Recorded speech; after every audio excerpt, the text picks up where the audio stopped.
अस्सलाम वालेकुम students, this is Maria शहज़ादी और आज की इस सेशन में हम लोग बात करेंगे कॉमनवेल्थ की स्कॉलरशिप का एप्लीकेशन फॉर्म फिल करने की। सो मेक श्योर सब बच्चे ये वीडियो कंप्लीट देखें, क्योंकि इस वीडियो में मैं आप लोगों को स्टेप बाय स्टेप बताने वाली हूँ कि आपने कॉमनवेल्थ की एप्लीकेशन का फॉर्म किस तरह फिल करना है। और एक कॉमनवेल्थ की एप्लीकेशन का फॉर्म मैं आप लोगों के सामने ऑनलाइन फिल करूँगी, ताकि एप्लीकेशन फॉर्म से रिलेटेड आप लोगों के जितनी कन्फ्यूजन हैं वो सब क्लियर हो जाए। सबसे पहले हम लोग हेड के टेस्ट की बात करते हैं।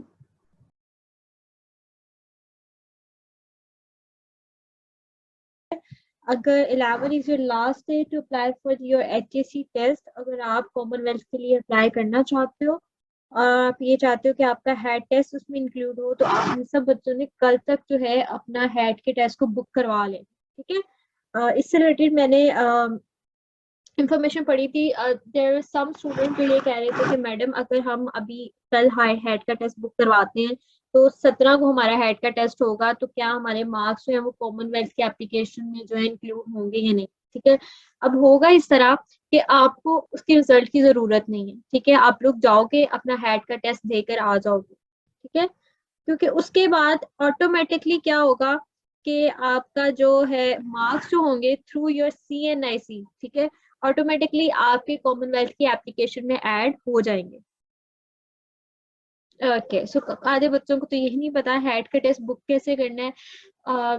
बेटा आपने सिंपल गूगल पे सर्च करना है। ठीक है, हम अभी करते हैं, पहले एप्लीकेशन देख लें। ठीक है, उसके बाद मैं आप लोगों को हेड के टेस्ट का भी बता देती हूँ कि आपने उसको अप्लाई कैसे करना है। सबसे पहले हम आते हैं एप्लीकेशन की तरफ। ठीक है, अच्छा मैं आप लोगों को हेड का बता रही थी। हेड में आप लोगों ने खुद से उसका कहीं पे रिजल्ट अपलोड नहीं करना। ऑटोमेटिकली आप जैसे 17 को अपना हेड का टेस्ट देकर आओगे, आपके मार्क्स जो है थ्रू योर CNIC आपकी कॉमनवेल्थ की एप्लीकेशन में ऐड हो जाएंगे, जो आप HEC के थ्रू अपनी सबमिट करवाओगे। ठीक है, पहली बात ये है हेड के टेस्ट की। और दूसरी ये कि आपने जो है अप्लाई कहाँ कहाँ पे करना है। तो हमारे पास दो पोर्टल्स हैं, आपने दो पोर्टल्स के ऊपर अप्लाई करना है। एक आपका कॉमनवेल्थ का अपना पोर्टल होगा और एक आपने करना है HGC के थ्रू। ठीक है, तो सिंपल आपने सर्च क्या करना है, आप कॉमनवेल्थ स्कॉलरशिप सर्च करोगे, मोस्ट प्रोबेबली आपके पास पहली ही ऑप्शन होगी, आपने उसको क्लिक करना है। ठीक है, and there here you will get all the information. ठीक है, आपको स्कॉलरशिप से रिलेटेड जितने नंबर ऑफ क्वेश्चंस आप लोग मेरे से पूछ रहे थे कि मैडम कैसे अप्लाई करना है, HEC में अलग अप्लाई करना है या नहीं करना, या कॉमनवेल्थ में डॉक्यूमेंट कौन कौन से चाहिए, ठीक है, क्या क्या चीजें हमने ऐड करनी है, everything is mentioned in this website. ठीक है, आप लोगों को बताने का मकसद ये है कि बेटा अगेन आपने वो चीजें दूसरों से पूछनी है जो कि वाकई आपको नेट पे या गूगल पे अवेलेबल नहीं है। ठीक है, खुद चीजों को सर्च करना आप लोगों को आना चाहिए। ओके, सो यहाँ पे ओवरऑल ओवरव्यू है उसका कि जी स्कॉलरशिप है क्या, कौन कौन उसके बेनिफिशरीज है। अच्छा, बेनिफिट क्या होते हैं, वो जिनको फायदा हो रहा है। अब ये स्कॉलरशिप आप लोगों के लिए, तो इसके बेनिफिशरीज कौन होंगे, स्टूडेंट्स होंगे। ओके जी, उसका ये प्रोसीजर है, आपने कैसे अप्लाई करना है, हर चीज मेंशन की गई है। डेडलाइन है कि आपकी 18 October is your last date. उसके बाद आपने अपनी एप्लीकेशन किसके थ्रू, इस पोर्टल के थ्रू करनी है, पहली बात ये। और दूसरा आपने क्या करना है, आपकी जो नॉमिनेटिंग एजेंसी है आपने उसमें भी अप्लाई करना है। सो इन केस ऑफ पाकिस्तान आप HCC से अप्लाई करोगे अपने कॉमनवेल्थ के एप्लीकेशन में, एक आपकी एप्लीकेशन जाएगी थ्रू HCC और एक आपने सबमिट करवानी है कॉमनवेल्थ के अपने पोर्टल। ठीक है, उसके बाद ये सारी चीजें हम लोग लास्ट सेशन में डिस्कस हमने कर ली थी कि आपने ये कैसे करना है। मैं डायरेक्ट एप्लीकेशन पे जा रही हूँ। तो सिंपल आपने यहाँ पे जैसे ही वेबसाइट खोलनी है, इसके सेकंड ऑप्शन पे क्लिक करना है, उसके बाद आपने सीधा चले जाना है CSE ऑनलाइन एप्लीकेशन सिस्टम के ऊपर। ठीक है, यहाँ पे आपने अपनी नेशनैलिटी सिलेक्ट करनी है। ठीक है, क्योंकि हम सब लोग पाकिस्तान से हैं तो इसमें कोई मसले वाली बात नहीं है कि जी हमने नेशनैलिटी कौन सी करनी है। अच्छा, मैंने खुद अप्लाई किया हुआ था पहले का, तो मेरा ऑलरेडी अकाउंट जो है वो यहाँ पे लॉगिन शो हो रहा है, तो मैं सिंपल अपने लॉगिन कर लूंगी इसको। ठीक है, ये ऑलरेडी एक एप्लीकेशन है जो मैंने अभी स्टार्ट की है। तो हम क्या करते हैं, एक नई एप्लीकेशन खोल लेते हैं। ठीक है, ये स्टार्टिंग के कुछ प्रोसीजर्स जो है वो मैं आप लोगों को करके दिखा देती हूँ। सब बच्चों को आवाज नहीं आ रही।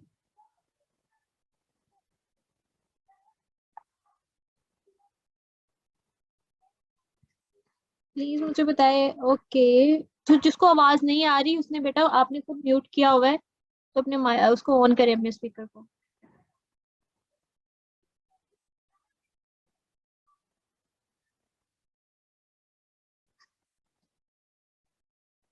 ओके, अच्छा कोशिश करें चैट में आप लोग कोई आपका क्वेश्चन है तो वो करें, ठीक है। उसके अलावा मुझे बेटा आप लोगों की किसी भी बात में कोई इंटरेस्ट नहीं है, मेरा इंटरेस्ट उतना है कि अगर आपको स्कॉलरशिप से रिलेटेड आपके पास कोई क्वेश्चन है, you ask me the question, I will answer the question, that's it. Okay, so हम लोगों ने क्या किया, एप्लीकेशन हमने ओपन कर ली, उसके बाद आपने क्या करना है, अपनी कंट्री सेलेक्ट करनी है। शुरू वाला प्रोसीजर बहुत आसान है, ठीक है। आप सब लोग पाकिस्तान से, तो किसी ने भी नाइजेरिया बिल्कुल भी सिलेक्ट नहीं करना, ठीक है। तो हम इसको सिलेक्ट करेंगे, वी विल मूव फॉरवर्ड। हाँ जी, वो क्या आपसे पूछ रही है कि क्या बाय सितंबर 2023 आपके पास एक डिग्री होनी चाहिए, ठीक है। अगर हम लोग मास्टर्स के लिए अप्लाई कर रहे हैं तो हमारे पास बैचलर की आपकी फाइनल ट्रांसक्रिप्ट और फाइनल डिग्री आपके पास मौजूद होनी चाहिए। ओके जी, हम ये कह देते हैं यस। उसके बाद हमने आगे मूव करना है। अगेन यहाँ पे हमने अपनी नॉमिनेटिंग एजेंसी सेलेक्ट करनी है, ठीक है। क्योंकि हम एचईसी के थ्रू कर रहे हैं तो हमने हायर एजुकेशन कमीशन को ही सिलेक्ट करनी है, आपने ऊपर नहीं सिलेक्ट करना, ठीक है। उसके बाद अगेन नेक्स्ट। अब यहाँ पे क्या आ जाएगा, वो आपका ईमेल का पूछेगा, ठीक है, you will say yes. Again next. यहाँ पे बाकी अपनी बेसिक इंफॉर्मेशन स्टार्ट हो रही है, ठीक है। तो हम इस एप्लीकेशन को तो पूरा फिल नहीं मैं करूंगी, मेरे पास एक पीडीएफ फॉर्म में एक एप्लीकेशन फॉर्म पड़ा हुआ है, उसके थ्रू हम उसको गो थ्रू करते हैं कि आपने बेसिकली इसको करना कैसे है। आई होप सबको स्क्रीन नजर आ रही है। So it starts from here, ठीक है। तो एलिजिबिलिटी वाला ये पोर्शन हमने अभी फिल किया है। उसके बाद नॉमिनेटिंग एजेंसी जो है उसको भी हमने चूज कर लिया है। उसके बाद ये आपकी इंफॉर्मेशन है, आपने इसमें सिंपल अपना टाइटल जो भी आपका मिस्टर है, मिस है या मिसेज है, उसको आपने मेंशन करना है। उसके बाद नेक्स्ट है,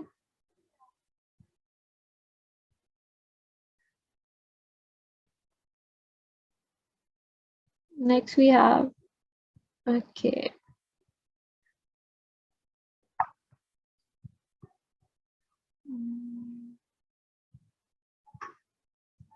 आपने जैसे ही अपनी डिटेल एंटर करनी है, ठीक है। आई होप कि ये आप सब लोग कर लो कि इजीली, ठीक है। नेम, अपना एड्रेस डालना है, नेम ऐड करना है। हाँ कोशिश, अच्छा इसमें बच्चे क्या मिस्टेक करते हैं, आपने एग्जैक्टली अपना वैसे ही नाम लिखना है, नाम एंड योर सरनेम जैसा आपके पासपोर्ट पे लिखा हुआ है, ठीक है। ये वाली गलती आपने नहीं करनी। एग्जैक्टली जो सरनेम आपके पासपोर्ट पे है, आपने एग्जैक्टली वही सरनेम यहाँ पे मेंशन करना है। Same goes for your given name. और स्पेलिंग मिस्टेक्स का भी ख्याल रखना है कि आपका कोई स्पेलिंग मिस्टेक ना हो रही हो उसमें, ठीक है। और बाकी आप अपना अपना एड्रेस एंटर करना है, कंट्री एंटर करनी है, ठीक है, एंड दैट्स इट। उसके बाद अगेन आपकी अपनी इंफॉर्मेशन आ जाएगी, डेट ऑफ बर्थ आपने ऐड करनी है, जेंडर, ओके। अगेन ये भी आपकी सिंपल सी इंफॉर्मेशन है। आपने बताना है कि नंबर ऑफ इयर्स आप पाकिस्तान में आप कितने साल से रह रहे हो, मेंशन द नंबर। उसके बाद आपने अपनी एथनिसिटी बता दो, रिलीजन बता दो, ठीक है। मैरिटल स्टेटस बताना है, और ये कुछ इंफॉर्मेशन है आपसे रिलेटेड जो आप मतलब ये दे हैव टू नो कि अगर आप आते हो तो आपके साथ कोई डिपेंडेंट आता है या नहीं आता, ठीक है। So do you have children, no, ठीक है। वट एवर जो भी आपका इस टाइम करंट स्टेटस चल रहा है। और अगर ऐसा भी हो सकता है कि कभी आप खुद जाते हो और आपका कोई डिपेंडेंट जो है वो आपके साथ बाद में आता है, तो अगर ऐसी भी कोई सिचुएशन है तो आपने उसको प्लीज येस और नो करना है। लेकिन mostly for most of the students ये वाली ऑप्शंस नो होंगी, ठीक है। You have children, no, for the second again no. उसके बाद केयरिंग रिस्पॉन्सिबिलिटी, ये भी मोस्टली स्टूडेंट्स की नो होगी, ठीक है। इसका क्या मतलब है कि अगर आप किसी को जो है आप एज अ केयर टेकर आप किसी के लिए हो, ठीक है, लाइक किसी की आप यू आर विद समवन, आपने वो भी बताना है कि आप जब स्कॉलरशिप के लिए आप सेलेक्ट होते हो तो फिर आप कैसे अकेले आओगे, या अगर आपके साथ जो आपका डिपेंडेंट है उसको आप साथ लेकर आओगे, ठीक है। इस इंफॉर्मेशन के लिए वो आपसे पूछते हैं कि आपकी कोई केयरिंग रिस्पॉन्सिबिलिटीज हैं या नहीं, ठीक है। तो ये भी मोस्टली स्टूडेंट के लिए नो होगा। Okay, so the next task is कि आपने ये बताना है आपको कोई किसी भी किस्म की इम्पेयरमेंट तो नहीं है, फिजिकल, मेंटल और सेंसरी, ठीक है। तो अगर कुछ बच्चों का if you guys have any sort of the problem, for example कि मेरे पास एक बच्चे का टेक्स्ट आया था कि मैडम आई एम डेफ, ठीक है, I am sending audio to him, then he said he is deaf, then I make sure कि मैं उसको टेक्स्ट में आंसर कर दूं जो उसका क्वेश्चन है। तो हाँ, अगर आप if you are with some sort of a problem, तो आपने उसको मेंशन जरूर करना है, ठीक है। इसका आपकी स्कॉलरशिप सिलेक्शन के ऊपर कोई इफेक्ट नहीं होगा, बल्कि उल्टा आपको फायदा होगा। मतलब वो ज्यादा ऐसे बच्चों को भी इनकरेज किया जाता है फॉर द स्कॉलरशिप, ठीक है। तो if you are with some sort of the problem, so please mention, ठीक है। तो यहाँ पे आपके पास मल्टीपल ऑप्शंस हैं। अगर आपको इन सब में से कोई इम्पेयरमेंट नहीं नजर आ रही, तो आप जो भी आपको मसला है उसको आपने यहाँ पे मेंशन कर देना है इन अ ब्लैंक स्पेस, ठीक है। अगेन फॉर मोस्टली स्टूडेंट ये क्या होगा, नो हो जाएगा। सो इस तरह के क्वेश्चन जो है ना, वो बिल्कुल भी अफेक्ट नहीं कर रहे होते आपकी स्कॉलरशिप सिलेक्शन को, कि अच्छा कि मैंने ये ऑप्शन सिलेक्ट कर दिया तो क्या होगा। ओके आपने फिर अगर if you are with some sort of impairment, तो आपने उसको मेंशन करना है कि how many years you have been suffering by this impairment. उसके बाद अगर आप कुछ इन डिटेल बताना चाहते हैं उनको, तो आपने उसको मेंशन कर दिया।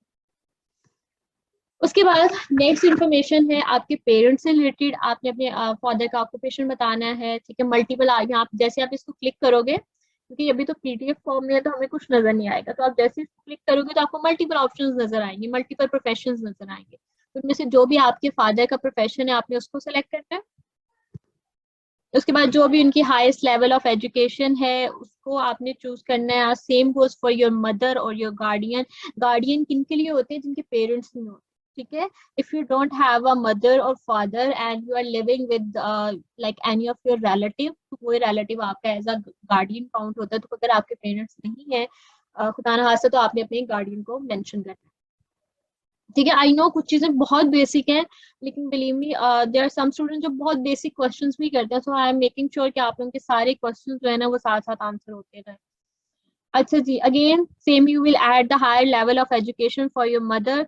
उसके बाद compare to others in your local community, do you consider your family to be, अच्छा इसमें क्या मेंशन करना है, इसमें आपके पास तीन चार ऑप्शंस आती हैं कि आप क्या किस कैटेगरी में आते हो, ठीक है। आप पुअर में आते हो, वेरी पुअर में आते हो, एवरेज में आते हो, वेल्दी में आते हो, ठीक है। तो व्हाट आई वुड सजेस्ट कि आप इसको एवरेज में कर, ठीक है। Like you are not very from the rich family and also you are not very poor, like you selected because mostly we belong to the middle class, okay. इसको आप average कर दो। अगेन अगर आप ये कोई वेल्थी भी करते हो तो it doesn't make any effect.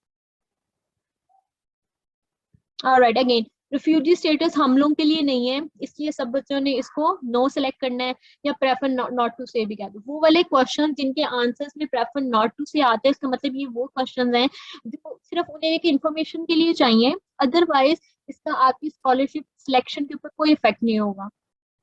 Again कोई रिफ्यूजी स्टेटस नहीं मिला, ठीक है। इसका भी आपने क्या कर देना है, नो कर देना। नेक्स्ट आ जाता है एकेडमिक रिकॉर्ड। इसमें आपने क्या लिखना है, are you currently registered for the university qualification, yes. आप सब लोग के अगर आप लोगों के पास अगर बैचलर हो गया आप लोगों का तो यहाँ अगर आप लोगों का करंट चल रहा है तो आपने उसको मेंशन करना, ठीक है। रजिस्टर्ड तो आप आपने इसको यस करना है, और अपनी यहाँ पे जो आपकी करंट इंस्टीट्यूशन है उसको मेंशन करना है। तो करंट आपका जो हाईएस्ट लेवल ऑफ एजुकेशन है आपने उससे स्टार्ट करना है।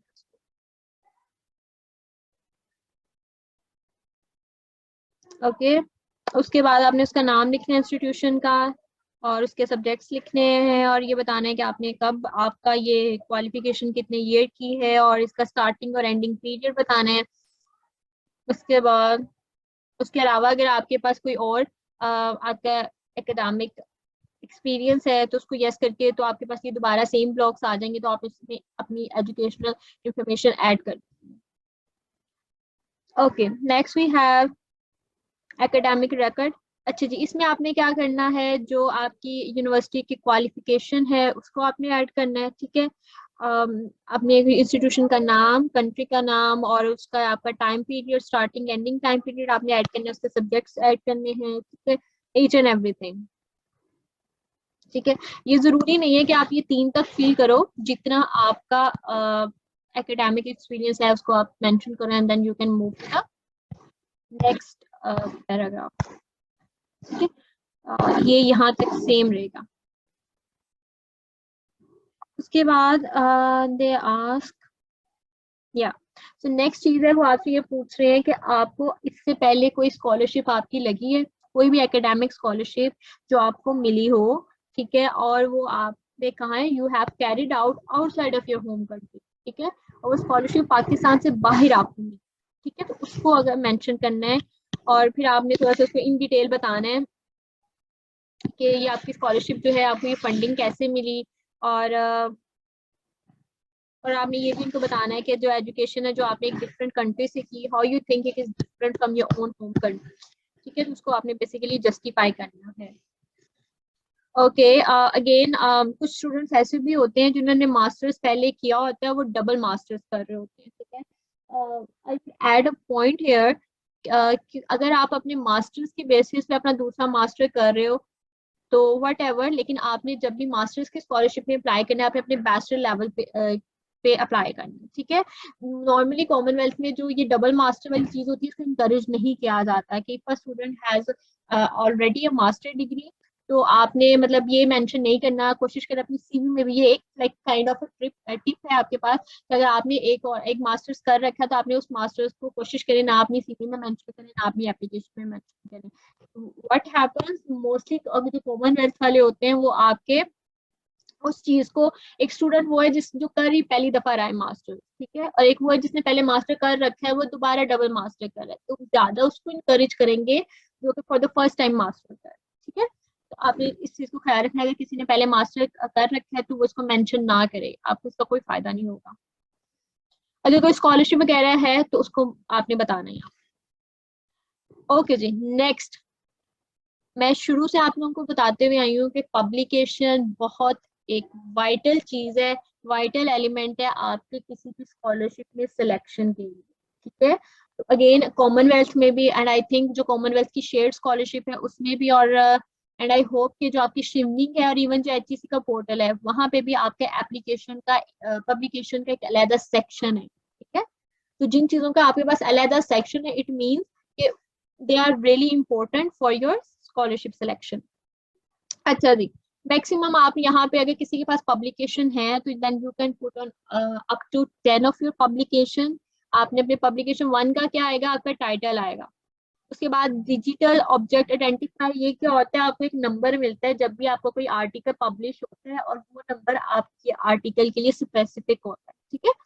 सेम गोज फॉर अगर आपकी कोई दूसरी पब्लिकेशन है तो आपने उसको मेंशन करना है, जैसे आप लोग को एक अपनी पब्लिकेशन दिखाते होंगे।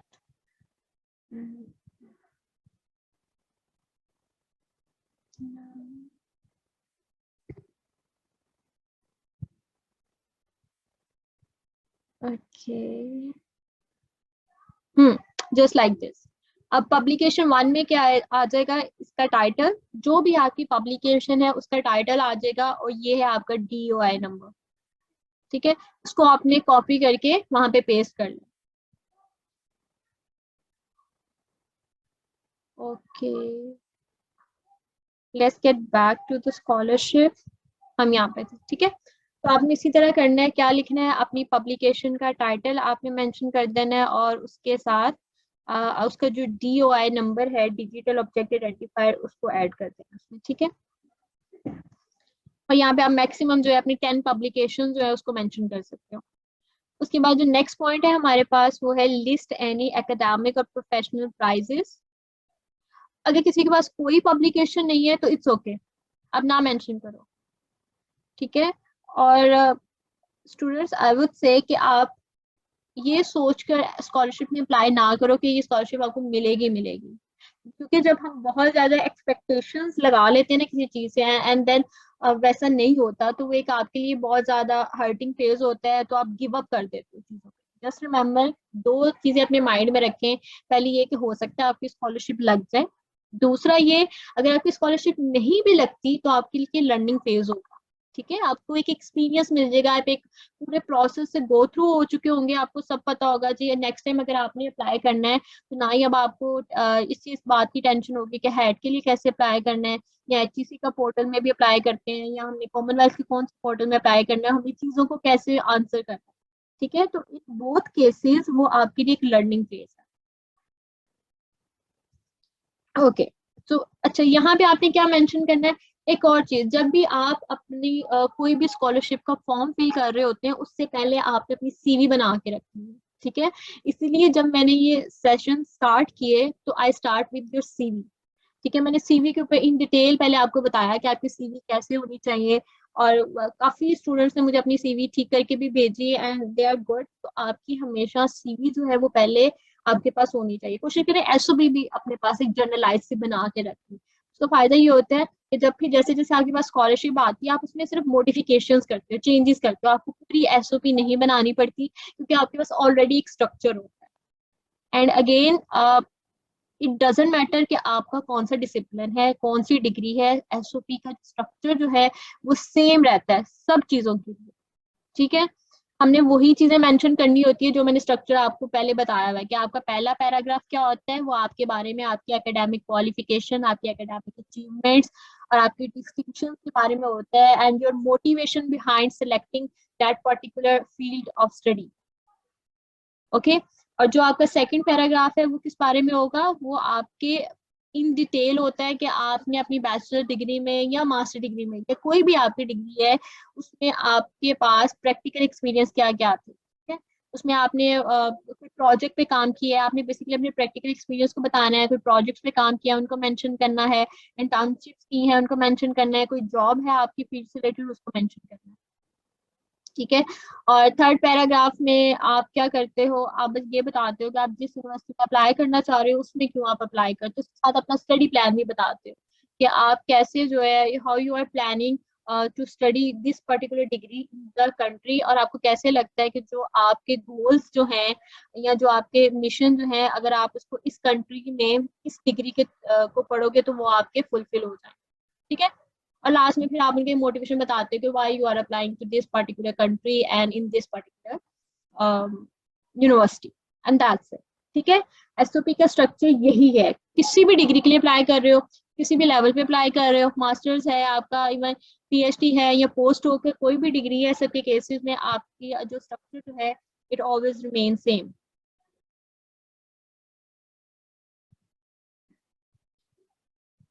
ओके, सो यहाँ पे आपने क्या करना है, अपने पास सीवी रख लेनी है। सीवी आपको हेल्प आउट करेगी टू नो कि आपकी कौन कौन सी एकेडमिक डिस्टिंक्शंस या प्राइजेस रहे हैं, ठीक है। क्योंकि जब हमने सीवी बनाई थी तो वहां पे एक हमारा एक पोर्शन था एकेडमिक क्वालिफिकेशन, डिस्टिंक्शन वाला और सर्टिफिकेशन वाला, ठीक है। और इसमें हमारी कॉन्फ्रेंसेस भी आ रही थी और वर्कशॉप्स भी आ रही थी, ठीक है। तो जब आपकी वो जो तीन चार हेडिंग जो है वो सारी की सारी आपको हेल्प आउट करेंगी to write this paragraph which is about academic distinction and prizes, ठीक है।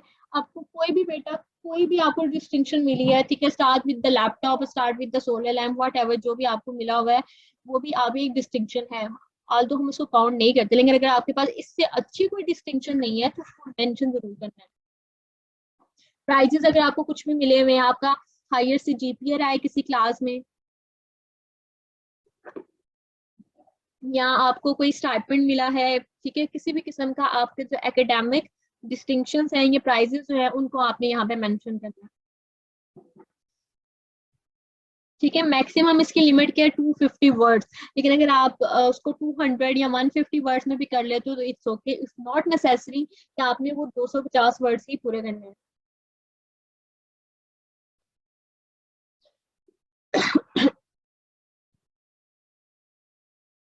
एसओपी और एलओएम सेम होता है, स्टेटमेंट ऑफ पर्पस या लेटर ऑफ मोटिवेशन सेम चीज होती है।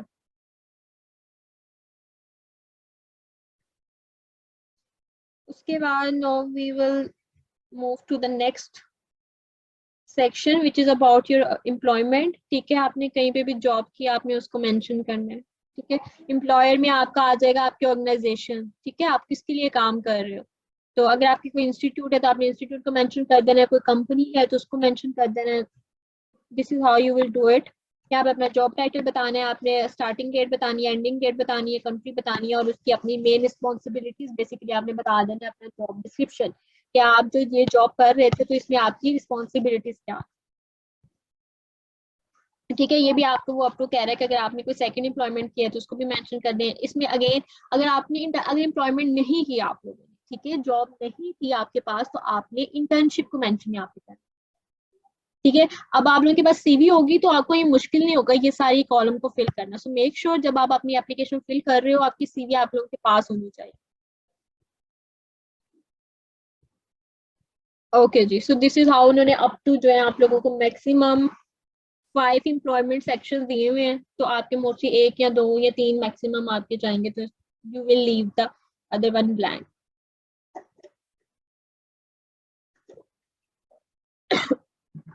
अब आगे बारी आ जाती है रेफरेंसेस की। अच्छा जी, नॉर्मली इसमें कितने रेफरेंस मांगे हुए हैं उन्होंने?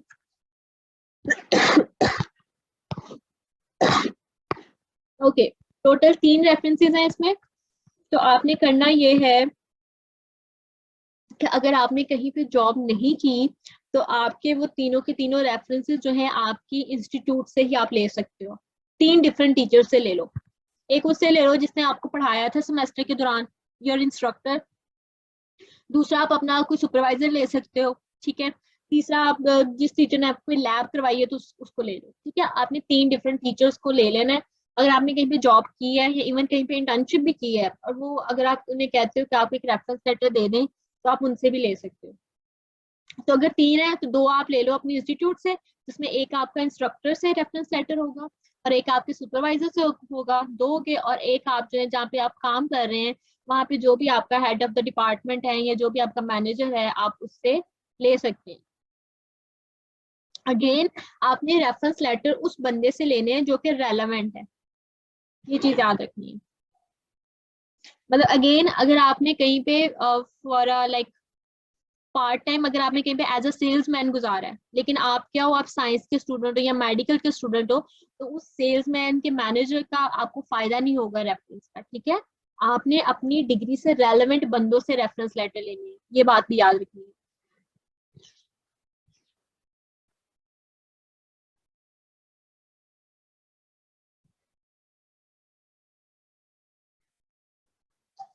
Okay, can we take from the teacher? नहीं बेटा, आपने रेफरेंस उससे लेना है जो कि आपके जिससे आपने पढ़ा हो या जिससे आप किसी तरह डायरेक्टली इनडायरेक्टली लिंक हो।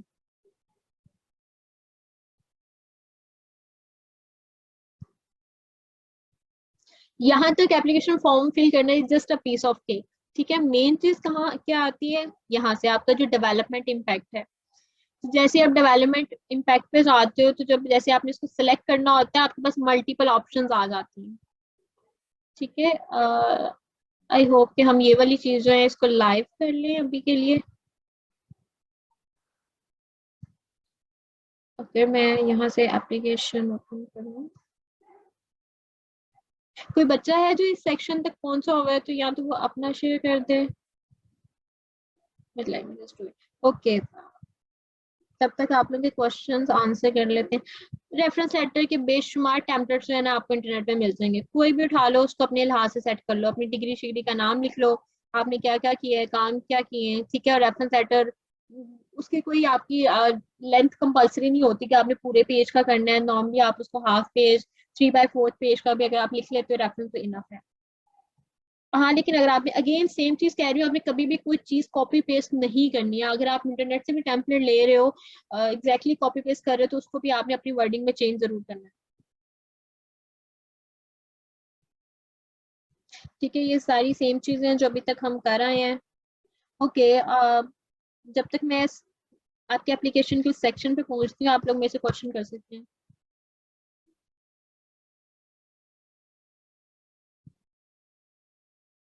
बेटा ड्राफ्ट आपने अपना खुद बनाना है।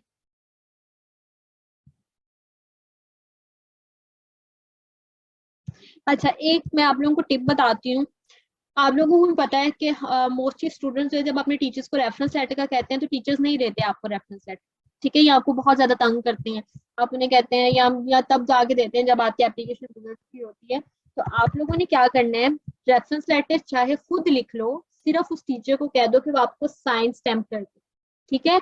और आपका रेफरेंस लेटर क्या होना चाहिए, जर्नल होना चाहिए। उसमें आपने यूनिवर्सिटी का नाम नहीं लिखना, ठीक है। उसमें आपने किसी कंट्री का नाम नहीं लिखना जिसमें आप अप्लाई कर रहे हो, उसको बिल्कुल जर्नल सा बनाओ ताकि उसको आप कहीं पे भी अगर लगा दो, किसी भी स्कॉलरशिप में लगा दो, तो वहाँ वहाँ पे ये ना पता चले कि जी ये किसी और स्कॉलरशिप के लिए था और आपने इसमें यहाँ पे इसको ऐसे लगाया हो, ठीक ठीक है।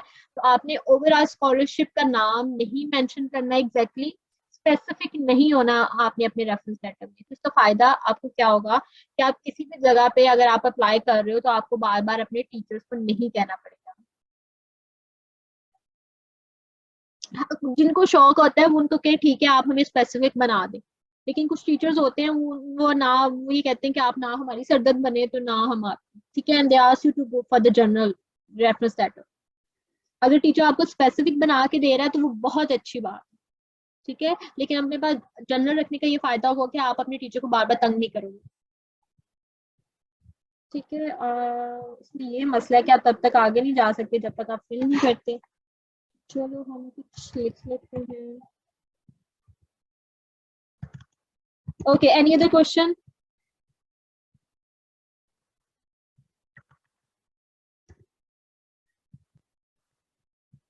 आइट्स, आइट्स अभी जरूरी नहीं है आप लोगों के लिए, ठीक है। आइट्स आपको तब कहेंगे जब आप सेलेक्ट हो जाएंगे, and then they will give you some deadline कि आपने इस एक मंथ तक या इस 2 मंथ तक आपने इनको आइट्स का रिजल्ट देना। तो आइट्स अभी आप लोगों को नहीं चाहिए।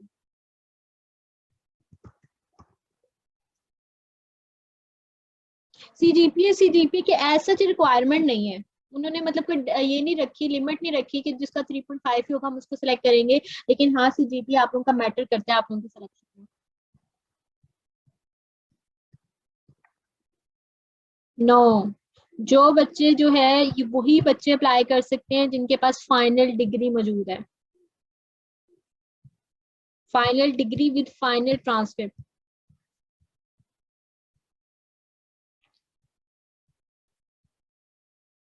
You guys can see your motivation. Like I have made 3 different groups जिनमें कोई almost there are more than 800 students are there, और अभी सिर्फ जो है there are only 39 students are here जिन्होंने जो सेशन अटेंड कर, ठीक है। So you guys can see कि how interested you are.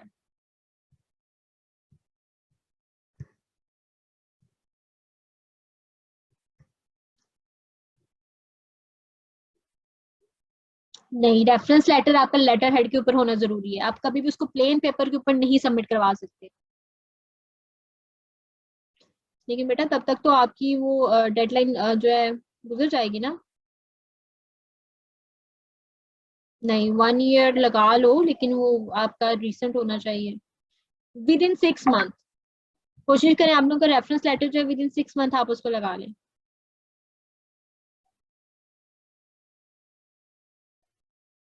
हाँ, आप कोई भी अपना डेवलपमेंट इम्पैक्ट डालते हो उसको आपने इंटीग्रेट करना है, रिलेट करना है, और बेटा यही आप लोगों की अचीवमेंट होगी। आपको स्कॉलरशिप सेक्शन इसी बेस पे कि आप कितना अपनी डिग्री को रिलेट कर पाते हो।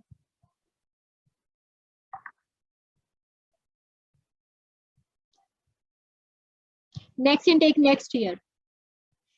सिर्फ ये स्कॉलरशिप नहीं है, कॉमनवेल्थ के अलावा भी बहुत ज्यादा स्कॉलरशिप्स हैं जिनके एडमिशन जो है वो सून ओपन हो जाएंगे। इसके अलावा एक और बहुत अच्छी स्कॉलरशिप है जो कि इवन कॉमनवेल्थ से भी अच्छी है, वो है एरास्मस मंडस।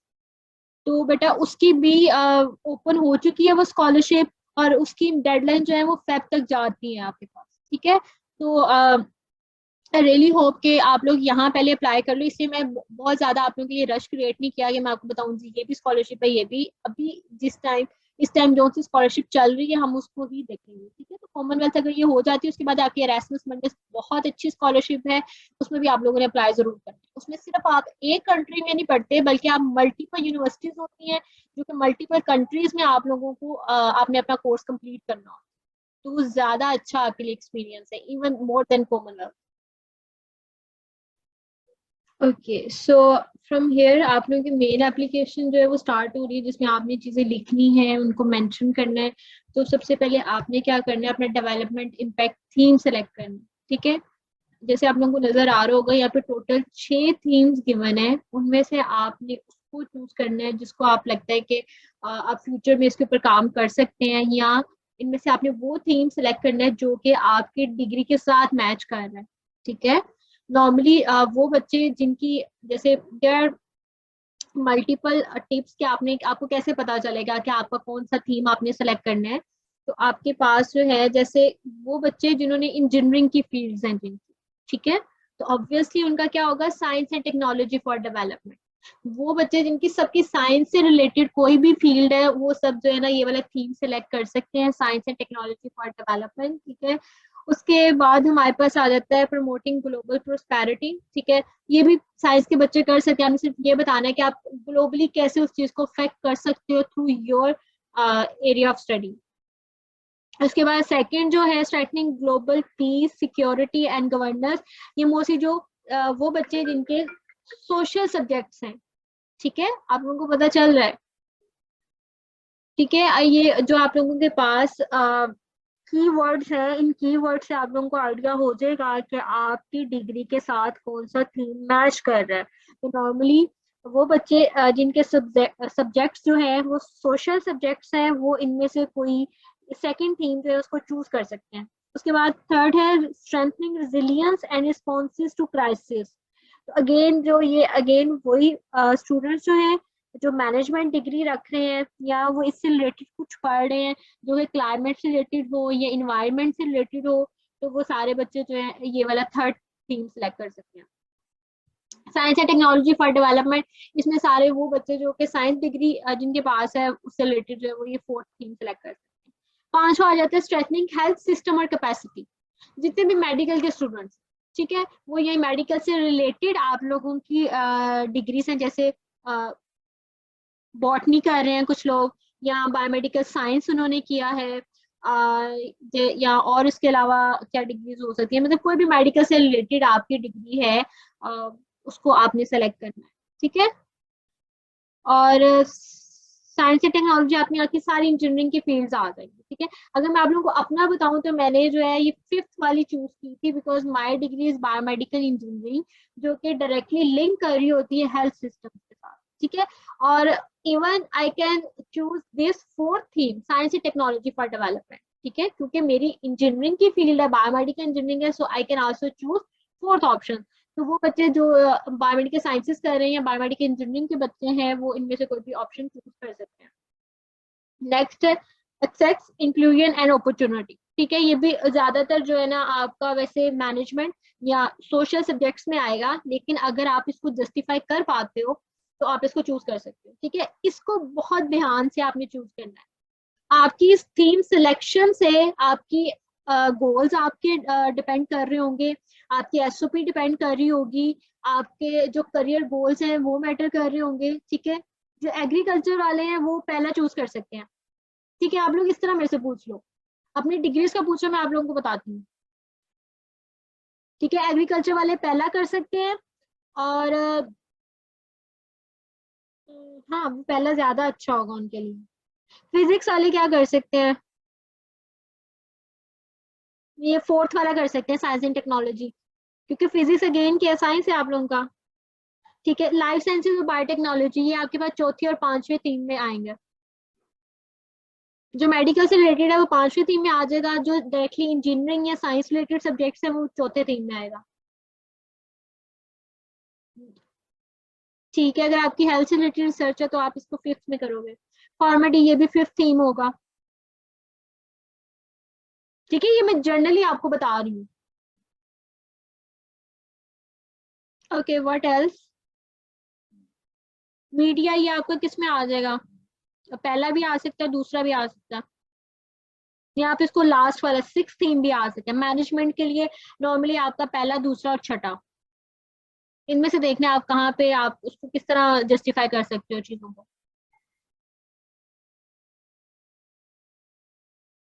ठीक है, मैं आप लोगों को अपना थीम भी बताती हूँ। मेरा था पांचवा theme strengthening health systems and capacity. जब मैंने ये थीम सेलेक्ट कर लिया तो उसके बाद आपने क्या करना है, उनके इंडिविजुअल गोल्स बताने हैं। ठीक है, अब ये गोल्स आपके किस चीज पे डिपेंड कर रहे होते हैं, आपकी जो प्रेजेंट सिचुएशन होती है, यानी कि आपका प्रेजेंट आपने पढ़ा क्या, आपकी करंट जॉब क्या चल रही है, और आपका करंट अपना इंटरेस्ट क्या है। ठीक है, आपको मतलब क्या चीज, आप किस चीज पे काम करना चाहते हो। तो मेरा जो था, एक मेरा था जेंडर इक्वालिटी। ठीक है, क्योंकि मैंने चूज किया था और मैंने इसको चूज इस तरह किया था, I started with education. Quality education was my first development goal in order to strengthen the health systems. दूसरा गोल था मेरा इंडस्ट्री, इनोवेशन एंड इंफ्रास्ट्रक्चर, ठीक है, चीजें रिलेट हो रही हैं। अगर एजुकेशन क्वालिटी बेस्ड होगी तो तभी जो है इंडस्ट्री डेवलप होगी या इनोवेशन होगी। आपने इस तरह अपने माइंड में सोचना है कि अगर आपने कॉज एंड इफेक्ट उसका एनालिसिस करना है कि अगर ये चीज होती है तो उससे हमें क्या फायदा होगा, ठीक है। तो अगर क्वालिटी बेस्ड एजुकेशन होगी तो उससे ही तभी आपकी इनोवेशन होगी, आप इंडस्ट्री जो है डेवलप कर सकते हो, इंफ्रास्ट्रक्चर बेहतर कर सकते हो। और तीसरा क्या है वो मैंने चूज किया था, जेंडर इक्वालिटी, ठीक है। तो नॉर्मली जो है these are the three things, क्योंकि मेरी फील्ड जो थी बायोमेडिकल इंजीनियरिंग की थी, तो हमारा कॉन्सेप्ट क्या होता है कि इंजीनियरिंग में क्या है, इट्स अ मेल डोमेन, ठीक है। तो इसलिए my one of the development goal was also कि हम जो जेंडर इक्वालिटी को प्रमोट करें कि girls are can equally contribute in engineering fields. तो ये ऐसा नहीं है कि इंजीनियरिंग जो है वो सिर्फ बॉयज कर सकते हैं और मेडिकल की फील्ड ज्यादा गर्ल्स कर सकती हैं। So I am on this base I talk about it. Okay ठीक है, ये आपने सबसे पहले क्या किया, अपना थीम जस्टिफाई करना है। अब जैसे मैंने अपने थीम को जस्टिफाई किया है, मेरे तीनों गोल्स भी जस्टिफाइड हो रहे हैं, ठीक है। हम हेल्थ सिस्टम कैसे बेहतर कर सकते हैं कि अगर क्वालिटी बेस्ड एजुकेशन होगी, अच्छे इंजीनियर्स जाएंगे बाहर, तो तभी हमारा हेल्थ सिस्टम जो है वो अच्छा काम करेगा। स्ट्रेंथ कैसे होगा, अगेन टेक्नोलॉजी हमें चाहिए। हम अभी भी हेल्थ के लिहाज से या इस डोमेन में हम लोग बहुत पीछे जा रहे हैं as compare to other countries. हमारे यहाँ अभी भी जो है मोर्टेलिटी रेट बहुत ज्यादा है, ठीक है। इसका मतलब हमारे पास टेक्नोलॉजी में बहुत ज्यादा अभी भी गैप है। तीसरी क्या चीजें हम और कैसे प्रमोट कर सकते हैं, थ्रू जेंडर इक्वालिटी। अगर सब लोग मिलके काम करेंगे तो हम ज्यादा काम कर सकते हैं इन चीजों के बारे में, ठीक है। सही हो कि आप लोगों को ये जस्टिफाई हो रही है तीनों चीजें। आप लोगों ने भी ऐसे ही करना है when you are selecting your themes and your development goals. तो आपने ये देख उनको डायरेक्टली देखना है क्या वो एक दूसरे से रिलेट कर रहे हैं या नहीं। आई होप क्लियर हो गया आप लोगों को ये। यहाँ पे कोई क्वेश्चन किसी का?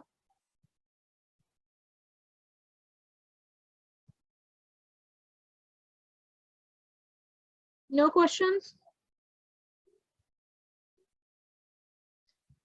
ओके ठीक है, आप लोगों ने भी अपने थीम्स इसी तरह जस्टिफाई करने हैं। जैसे जैसे आपकी चीजें जस्टिफाइड होती जाएंगी, यू विल नो कि you guys are on the right track.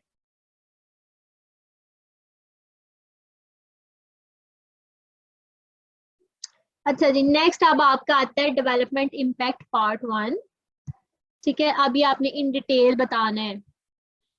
उसके बाद आपके इसमें 3 आपके पोर्शंस होंगे, ठीक है। और ये जो सारी चीजें ना आपने तीनों लेवल पे बतानी है। अच्छा जी, पहला क्या है क्वेश्चन इसका कि आपकी जो प्रपोज स्टडी है, प्रपोज स्टडी मतलब जिसमें आपने मास्टर्स करना है, ठीक है। आपकी डिग्री का नाम जो है या आपकी जो डिग्री जो है उसको हम कैसे सॉल्व कर सकते हैं ग्लोबल लेवल पर, ठीक है। जो भी आपका डेवलपमेंटल इशू चल रहा है, अगर मैं हेल्थ से रिलेटेड बात करूं तो हेल्थ या number of the health facilities, ठीक है। हमारे में भी बड़े शहरों में तो हैं, लेकिन जो हमारे विलेज एरियाज हैं या मोर अंडर डेवलपिंग एरियाज हैं, वहाँ पे अभी भी हमें जो हेल्थ फैसिलिटीज है वो उतना अच्छे से नहीं मिल रही, ठीक है। तो आपका सबसे पहले आपने हमेशा इसको करना है counter down from your local. आपने ये सोचना है कि आपके अपने लेवल पे आप लोगों को क्या मसले आ रहे हैं, ठीक है। जब आप लोकली उसको जस्टिफाई कर सकोगे, फिर आपने बात करना नेशनली कि ये प्रॉब्लम जो है हेल्थ सिस्टम की सिर्फ आपके अपने एरिया में नहीं आ रही है, आपकी अपनी कम्युनिटी, लोकल लेवल पे आप कम्युनिटी या एज अ सोसाइटी बात करते हो, ठीक है। And when you are talking about the national, तो आप ओवरऑल अपने कंट्री की बात करते हो कि आपके कंट्री में भी ये इशू है या नहीं। समटाइम हो सकता है वो आप जिस एरिया में रह रहे हो वहां पे इतनी ज्यादा हेल्थ फैसिलिटीज नहीं है, ठीक है। इसकी एग्जांपल हम इस तरह कोर्स कर सकते हैं कि नॉर्मली जो यूनिवर्सिटीज होती हैं वो विलेजेस में नहीं होती या अंडर डेवलप एरियाज में नहीं होती, वो ज्यादा बड़े शहरों में होती हैं, ठीक है। तो आपका क्या है कि लोकल लेवल पे आपके पास उतनी फैसिलिटीज नहीं है एजुकेशन की, लेकिन नेशनल लेवल पे हम ये कहते हैं बड़े बड़े शहरों में है, लेकिन they are still many under developed areas जहाँ पे बहुत ज्यादा एजुकेशनल इंस्टीट्यूट की जरूरत है। तो आपका ये नेशनल लेवल पे कहा जाएगा। Development issue. और ग्लोबल लेवल पे क्या है कि सिर्फ पाकिस्तान की बात नहीं है, बल्कि पूरी दुनिया में still there are so many under developing countries जहाँ पे अभी भी जो है वो एजुकेशन सिस्टम ठीक से नहीं चल रहा, या बहुत ज्यादा बच्चे हैं इवन जिनको अभी भी प्रॉपर इवन प्राइमरी एजुकेशन भी नहीं मिल रही। ठीक है, तो आपने इस तरह चीजों को रिलेट करना है। You will always start with the local within your society, within your community, and then you will talk about at national level in your own country, और फिर आपने उसको ग्लोबली देखना है कि ग्लोबली भी क्या ये मसला आ रहे हैं या नहीं आ रहा। जैसे क्लाइमेट इशू जो है वो क्या है, वो लोकल लेवल पे भी है, वो नेशनल लेवल पे भी है, वो ग्लोबल लेवल पे भी है। उसके बाद जो उसका बी पार्ट है, which states developmental issue connected to your chosen CSC theme and the wider sector. अब ये चीज आगे, अब आपने जो ऊपर थीम सेलेक्ट किया था, अब आपने अपनी उस थीम को रिलेट करना है। ठीक है, और ये आपका मैक्सिमम, ये दोनों क्वेश्चंस आप इस तरह कर लो कि जो आपका पार्ट ए है 100 वर्ड्स उसके लिख लो, और पार्ट बी के 100 वर्ड्स लिख लो। Like 80 to 90 words they are enough. Again आप लोगों को इसकी लिमिट कंप्लीट करने की जरूरत नहीं है, लेकिन अगर कर लो तो अच्छी बात है। ठीक है, तो आप 100 वर्ड्स ईच सेक्शन को दोगे तो आपका ये पहला क्वेश्चन आंसर हो जाएगा। इस पहले क्वेश्चन से रिलेटेड कोई question?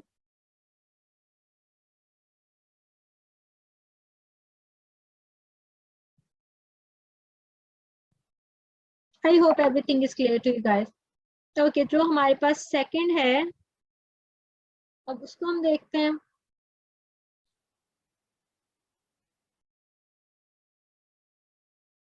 Kindly explain part B. Part B आपने क्या करना है, जो आपने अपना ग्लोबल इशू चूज किया है उसको रिलेट करना है अपने थीम के साथ। ठीक है, जैसे मैंने ऊपर क्या रखा था थीम, पांचवा थीम रखा था स्ट्रेंथनिंग हेल्थ सिस्टम। तो मैं इसमें क्या बात कर रही हूँ कि हमारे हॉस्पिटल जो है या हमारी जो हेल्थ फैसिलिटीज जो है वो बहुत ज्यादा अच्छे से काम नहीं कर रहे और वहाँ पे टेक्नोलॉजी नहीं है, एंड उसकी वजह से मोर्टेलिटी रेट बहुत ज्यादा हाई है स्टिल।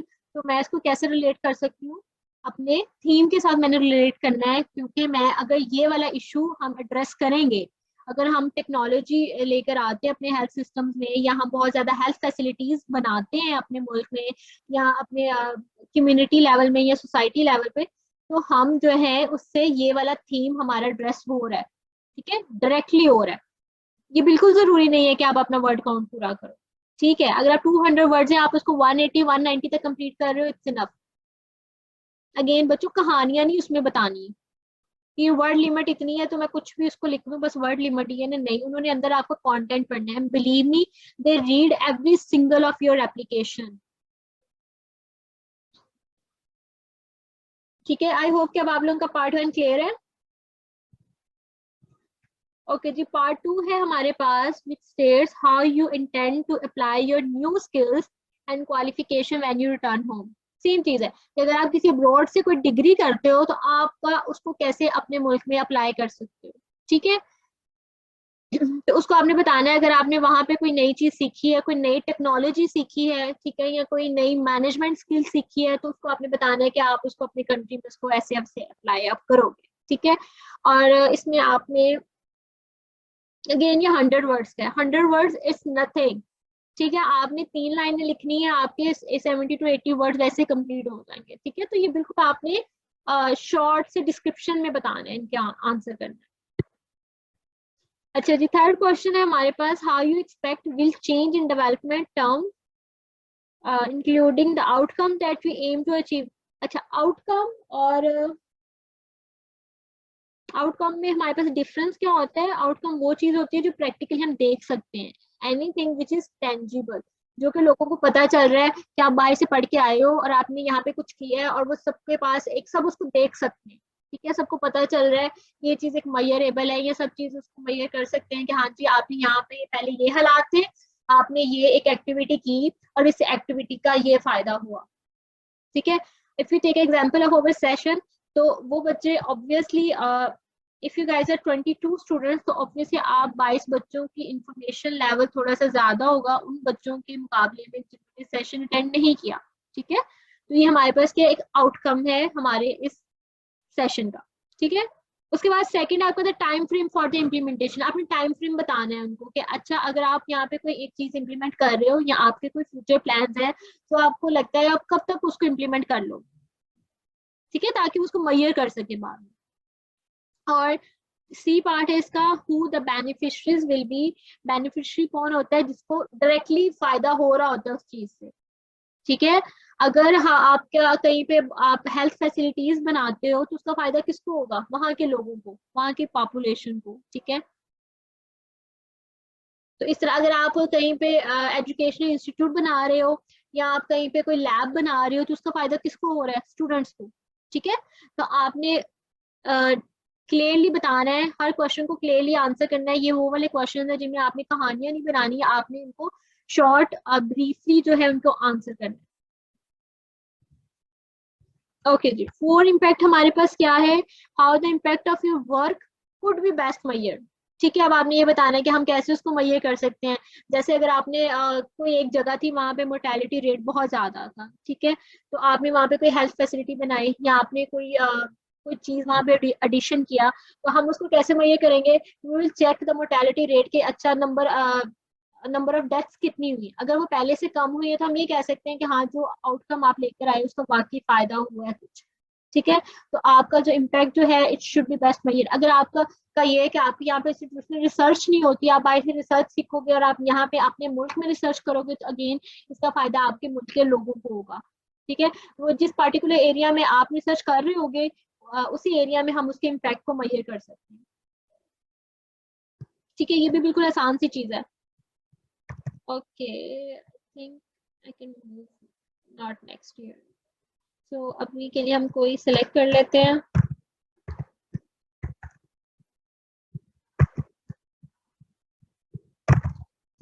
और बेटा आपने कभी भी डायरेक्टली अपनी एप्लीकेशन फिल नहीं करनी। आपने क्या करना है, अपने ये सारे क्वेश्चन जो है उनको वर्ड पे पेस्ट करना है और पहले उनको वर्ड पे आंसर करना है और फिर उसको क्रॉस चेक करते रहना है कि अच्छा इसमें आपने क्या चीज ऐड करनी है, कुछ आपने एक्सक्लूड करना है। जब आप फाइनल कर लो फिर आपने उसको कॉपी पेस्ट करना है अपने फाइनल एप्लीकेशन फॉर्म के ऊपर and then you are go to submit your application. Okay जी, नेक्स्ट है हमारे पास your career plans. In your career plans आप लोगों ने बताना है कि आपकी जो स्टडी जो है या जो आपका एरिया ऑफ स्टडी है वो आपको किस तरह हेल्प करेगा आपके करियर में। और इसमें आपने अपनी स्किल्स बतानी है, आप कौन कौन सी स्किल्स सीखोगे, ठीक है। आप वहाँ पे कोई प्रैक्टिकल वर्क सीखते हो, वहाँ पे आप उनका कोई वर्किंग एनवायरनमेंट से रिलेटेड सीखते हो, कोई नई टेक्नोलॉजी के बारे में सीखते हो, like whatever you learn from there उसको आप अपने मुल्क में आके कैसे अप्लाई कर सकते हो, ठीक है। इसको आपने आंसर करना है। It's like 250 words. अगेन अगर आप इसको 200 230 तक भी इसको आंसर कर देते हो दैट्स मोर देन इनफ। इसके बाद आपने बताना है आपके शॉर्ट टर्म करियर प्लान्स क्या हैं, आपके लॉन्ग टर्म करियर प्लान्स क्या हैं और नेक्स्ट 5 इयर्स में आप क्या देखते हो, आप किस चीज के ऊपर काम करना चाहते हो, इसको भी आपने अपनी वर्डिंग में मेंशन करना है। रिमेंबर दिस कि जब भी आप ये वाले क्वेश्चन आंसर करो तो उनको अपने थीम्स और जो आपके सब थीम्स आ रहे हैं, डेवलपमेंट इम्पैक्ट जो तीन है वो तीनों चीजें आपकी इसमें जस्टिफाई होनी चाहिए, उनको आपने रिलेट जरूर करना है, ठीक है। ऐसा नहीं करना कि आपने शुरू में बात जो है आपके क्लाइमेट की डिग्री है और आप उसमें आगे जाके आप उससे रिलेटेड कोई आप थीम ही जस्टिफाई नहीं कर पा रहे या उससे रिलेटेड आपको डेवलपमेंट इम्पैक्ट नहीं आप उसको जस्टिफाई कर रहे, तो मेक श्योर कि आप जब भी इनको आंसर करो, अब क्योंकि ये कॉम्प्रिहेंसिव आंसर्स हैं, ठीक है, therefore like 250 words so they have a high weightage for your selection। नहीं, सेम करना है डेवलपमेंट इन, यहाँ पे आपने क्या करना है उसको एक्सप्लेन करना है, ठीक है। जैसे आप मेरा 5 years फ्यूचर गोल्स क्या है, जैसे मेरा एक था theme which was quality education, तो मैं क्वालिटी एजुकेशन कैसे प्रमोट कर सकती हूँ, हम क्या कर सकते हैं, हम वर्कशॉप बच्चों के लिए रख सकते हैं, सेमिनार्स रख सकते हैं, हम अपना वे ऑफ टीचिंग चेंज कर सकते हैं, हम क्या कर सकते हैं जो अब्रॉड टीचिंग स्टाइल है हम उसको यहाँ पे इंफ्यूज कर सकते हैं, ठीक है। तो दे आर मल्टीपल थिंग्स। अब आपने उस थीम को जस्टिफाई करना है, अब उस थीम को आपने कैसे करना है, ठीक है। And same goes for your. और अब आपने जब इनको आंसर करना है ना, जैसे क्वालिटी एजुकेशन एक थीम था, अब उससे रिलेटेड आपने बताया कि आप उसको कैसे करोगे, उससे अगला क्या था जेंडर इक्वालिटी, तो जेंडर इक्वालिटी आप कैसे अगेन इम्प्रूव करोगे कि अगर आप टीचिंग करते हो तो आप लाइक गर्ल्स को भी प्रमोट करोगे इन द सेम मैनर जिस तरह आप बॉयज को प्रमोट करते हो, ठीक है। Like if we stop talking about the discrimination तो ऑटोमेटिकली हमारे पास जेंडर इक्वालिटी भी प्रमोट है ना, स्टार्ट हो जाएगी। थर्ड पॉइंट था इनोवेशन, टेक्नोलॉजी, इंफ्रास्ट्रक्चर। तो आपने वो उसको कैसे कर सकते हो, आप लैब्स बनाएं अगर आप अपने इंस्टीट्यूट में, या आपके पास प्रैक्टिकल वर्क बहुत अच्छा हो, या आप बाहर से लोगों को बुलाएं, या जो एक्सपर्ट्स जो है वो बच्चों को लैब करवाएं। तो इस तरह की चीजें अगर हम करेंगे तो हमारा जो तीसरा थीम है वो भी जस्टिफाई हो जाएगा। I am just giving you the examples, आपने उनको अपने थीम्स के साथ जस्टिफाई करते हैं ना। उसके बाद नेक्स्ट है लॉन्ग टर्म करियर प्लान्स। अब आपका जो ये लॉन्ग टर्म करियर प्लान्स है ये आपके मेन थीम पे डिपेंड कर रहा है। मेन थीम आपका क्या था, स्ट्रेंथनिंग हेल्थ सिस्टम। अब आपने ये बताना है कि लॉन्ग टर्म में आप कैसे एक कंट्रीब्यूटर साबित हो सकते हो कि आपके कंट्री में आपका हेल्थ सिस्टम जो है वो इम्प्रूव हो। ठीक है, तो उसमें आपने फिर अपने बताना है कि आप क्या क्या कर सकते हैं। चलें जी, that's it. I hope so कि आप लोगों को ये वाला सेक्शन भी क्लियर हो गया होगा। Then we move forward. Okay, अब ये मेन सेक्शन है, इसमें आपने बताना है कि आपने कौन सी वो 3 यूनिवर्सिटीज चूज की हैं जिनमें आप अपना स्टडी प्रोग्राम पढ़ना चाहते हो। ठीक है, तो आपने इंस्टीट्यूशन का नाम लिखना है और वो कोर्स का नाम लिखना है। ठीक है, सिंपल आपने उनको मेंशन करना है and then you go. Okay, any other question at this stage? बेटा जिन्होंने अप्लाई नहीं ना किया, आप लोग फर्स्ट ऑफ ऑल बेटा आप लोग उतने सीरियस लग भी नहीं रहे। अगर आपने नहीं भी अप्लाई किया किसी वजह से तो अप्लाई जरूर करो। ठीक है, क्योंकि आपको अभी ऑफर लेटर इतनी जल्दी नहीं मिलेगा। कोई भी यूनिवर्सिटी जो है वो आपको 15 से 20 दिन लेती है, like it takes like 2 weeks कि वो आपको ऑफर लेटर दें या आपको रिजेक्शन भी भेज सकते हैं उस पीरियड में। ओके देखिए, जैसे उन्होंने स्पेशली इसका सेक्शन बनाया है कि आपने ये बताना है कि आपने किसी प्रपोज यूनिवर्सिटी में अप्लाई किया है या नहीं है, या अगर आपने अप्लाई किया है और आपको वहां से ऑफर लेटर मिला है या नहीं मिला। तो ये चीज आपका एज अ प्लस पॉइंट होगा उन बच्चों के लिए कि जिनको ऑफर लेटर जिन्होंने ऐड करते हैं, जो ये बताते हैं कि हाँ जी हमने इस यूनिवर्सिटी में अप्लाई किया है और हमें ऑफर लेटर वहां से मिल गया। ठीक है, एग्जैक्टली जो फाइनल ईयर के स्टूडेंट्स हैं वो नहीं अप्लाई कर सकते। आपके पास फाइनल डिग्री और फाइनल ट्रांसक्रिप्ट का होना बहुत जरूरी है। No, and then you go for no, and then university वाला सेक्शन। यूनिवर्सिटी वाला सेक्शन आसान है। आपने क्या करना है बेटा, अपना कोर्स इंस्टीट्यूट का नाम लिखना है जहाँ पे आप पढ़ना चाहते हो और अपने कोर्स का नाम लिखना है। ठीक है, नॉर्मली क्या होता है डिफरेंट यूनिवर्सिटीज जो है डिफरेंट नाम से कोर्स करवा रही होती हैं, तो उसको आपने मेंशन करना है।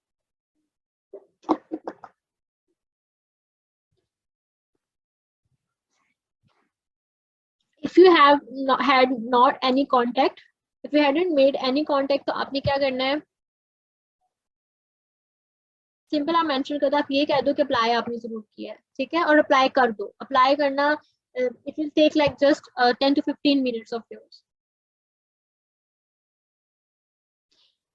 तो कोई जरूरत नहीं है, अगर कुछ यूनिवर्सिटीज ने अभी तक एडमिशन स्टार्ट नहीं किए तो आप यहाँ ना इसको मेंशन करो। आप बस you can also add the line कि अभी तक जो है या जो मेरी प्रपोज्ड यूनिवर्सिटीज जो थी वहां पे एडमिशन स्टार्ट नहीं हुए। ठीक है, लेट देम नो कि this is not your fault, वहां से ही आपको अभी तक एडमिशन स्टार्ट नहीं हुआ। ठीक है, आपने हर चीज में क्लियर रहना है, जो सिचुएशन है उसको बताना है। That's it. ओके जी, नेक्स्ट है हमारे पास आपने अपनी स्टडी आउटलाइन बतानी। अब स्टडी आउटलाइन क्या है, आप इसमें ना अपनी फील्ड को थोड़ा सा बताओगे। आपने फील्ड को इंट्रोड्यूस करवाना है नेक्स्ट पर्सन के लिए, और उसको इंट्रोड्यूस इस तरह कराना है कि आपने इसमें कोई टेक्निकल टर्म नहीं यूज करनी। आपने उसको इतना जर्नलाइज करके बताना है कि जैसे आप किसी 7 साल के बच्चे को बता रहे हो कि आप किस में बैचलर्स कर रहे हो या आपकी डिग्री क्या है। बहुत आसान वर्डिंग में।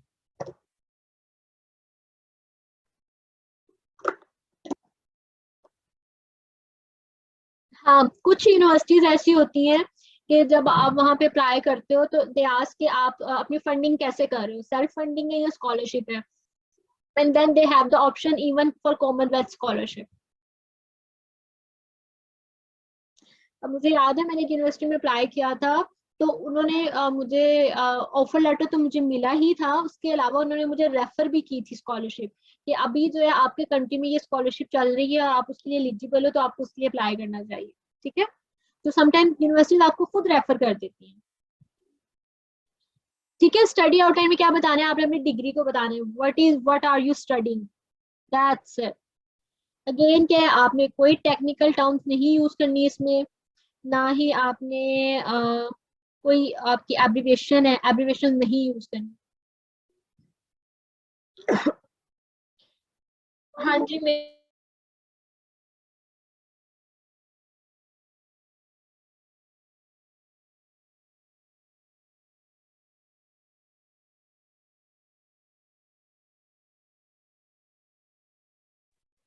ठीक है, आई होप कि स्टडी आउटलाइन जो है वो सब बच्चों को क्लियर हो गई है।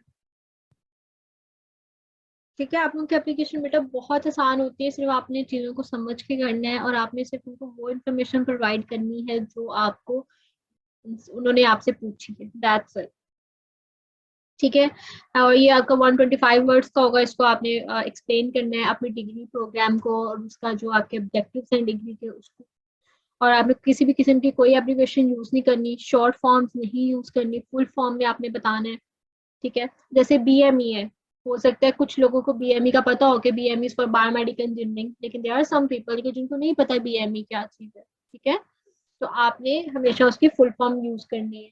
अगर मैं किसी को बताऊंगी तो मेरी डिग्री क्या है, then I will define, no even at this stage people confuse biomedical engineering with the medical field, या even with the engineering field. Okay, so you have to make people clear कि आपकी जो degree जो है उसका purpose क्या है।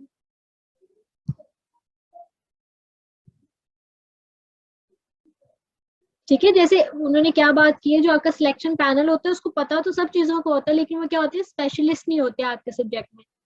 अब क्योंकि आप स्पेशलिस्ट हैं अपने सब्जेक्ट में, तो आपको ज्यादा अच्छे से पता है कि आपकी डिग्री क्या है और उसका आपकी डिग्री के जो है ऑब्जेक्टिव्स क्या हैं, तो उसको आपने एक्सप्लेन करना है। सेम होती है, देखो ना, प्रपोज स्टडी वो स्टडी जो आप करने वाले हो वहां पे। ठीक है, जो आप प्रोग्राम वहां पे पढ़ोगे। ठीक है, propose study in the UK, propose का मतलब वो है जो आप नेक्स्ट पढ़ोगे इन फ्यूचर। उसके बाद है आपके पास, उसको इन डिटेल अब आपने बताना है कि अब आपने जो ये कोर्स चूज किया ये क्यों चूज किया है, उसके पीछे मोटिवेशन क्या थी आपकी। ठीक है, या आपने जिस यूनिवर्सिटी को चूज किया उसको क्यों चूज किया। ठीक है, समटाइम्स वो कुछ यूनिवर्सिटीज होती हैं जो स्पेसिफिक कोर्सेज में नंबर वन होती हैं या उनकी रैंकिंग बहुत अच्छी होती है। ठीक है, तो आपने उसके लिए रीजन बताना है, फिर आपने ये बताना है अच्छा ये प्रपोज कोर्स आपने क्यों चीज चूज किया, यूनिवर्सिटी का आपने बता दिया, फिर आपने बताना है कि आप यूके से ही क्यों पढ़ रहे हैं। दे वर द सेम क्वेश्चंस जो मैं आप लोगों को एसओपी में बताई थी आप लोगों को चीजें। ठीक है, कि आप यूके में ही क्यों पढ़ना चाहते हो या आप इसी स्कॉलरशिप के थ्रू ही क्यों अप्लाई करना चाहते हो। उसके बाद सेकंड पार्ट आपका क्या है, what it is that you are looking for a course and how your chosen courses relate to your objectives. ठीक है जी, इसमें भी आपने अपना बताना है कि आपके कोर्स से रिलेटेड है कि आप क्यों, आपकी मोटिवेशन क्या थी, आपने क्यों सिर्फ इसी डिग्री को चूज किया और इस डिग्री के आपके ऑब्जेक्टिव्स क्या है, गोल्स क्या है, आपकी मोटिवेशन क्या है, आपकी इंटरेस्ट क्या है, दैट्स इट। उसके बाद थर्ड है any dissertation topic you have in mind, ये आप लोगों का थीसिस टॉपिक है, यहाँ पर रिसर्च प्रपोजल है। अगर ये आप लोगों के पास अभी नहीं है तो इट्स ओके, मसला नहीं है। ठीक है, आप वैसे उन्हें बता दो कि आप फ्यूचर में इस चीज पे काम करना चाहते हो, अगर आपको इन डिटेल अभी कुछ नहीं पता तो आप उसको मेंशन कर दो।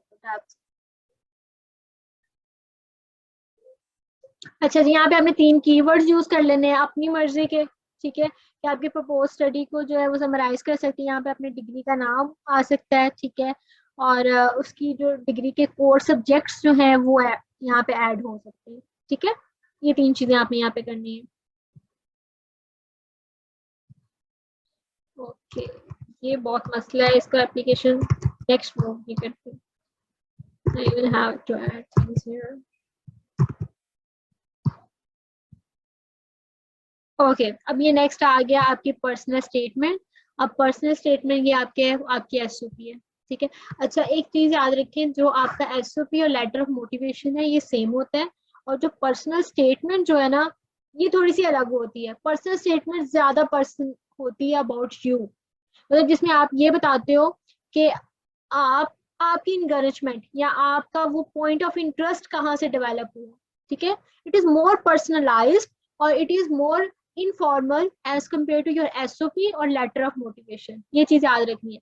एसओपी और लेटर ऑफ मोटिवेशन सेम चीज होता है, जो आपकी पर्सनल स्टेटमेंट होती है वो a little bit more personal होती है, मोर अबाउट योर सेल्फ, ठीक है, अबाउट योर मोटिवेशन के why do you want to choose this specific programme, या आपका आप क्या इम्पैक्ट क्रिएट करना चाहते हो अपने होम कंट्री में, ठीक है। तो आपने ये बताना है कि आप ऑलरेडी जहां जहाँ पे कंट्रीब्यूट कर चुके हो तो उसको बताना है।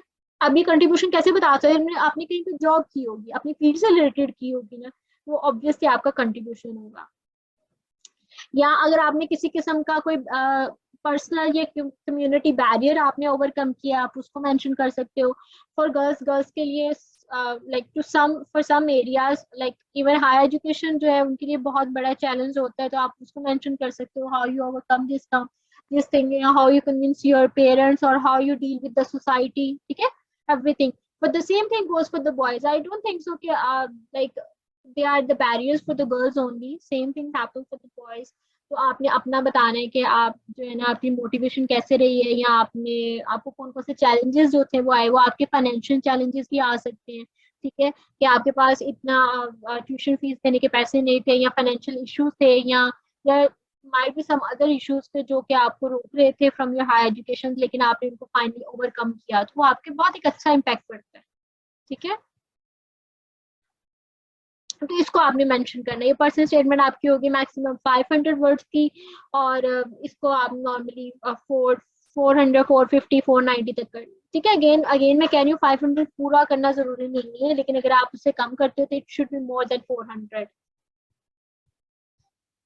उसके बाद जो नेक्स्ट है, अब ये थोड़ा सा फॉर्मल हम आ गए। पहले हमने क्या पर्सनल स्टेटमेंट में हमने पर्सनल चीजें ज्यादा मेंशन की, आपके बारे में वो ज्यादा इंफॉर्मेशन थी। At this point they want to know you as a person, आप एज अ पर्सन कैसे हो, ठीक है। ये इनफॉर्मल हुआ आपके बारे में, लेकिन जब आप एसओपी या लेटर ऑफ मोटिवेशन लिखते हो तो इट इज मोर फॉर्मल, जो कि आपके एकेडमिक और प्रोफेशनल एक्सपीरियंस से रिलेटेड होता है, ठीक है। आई होप आप लोगों को एसओपी, लेटर ऑफ मोटिवेशन और पर्सनल स्टेटमेंट का डिफरेंस क्लियर हो गया।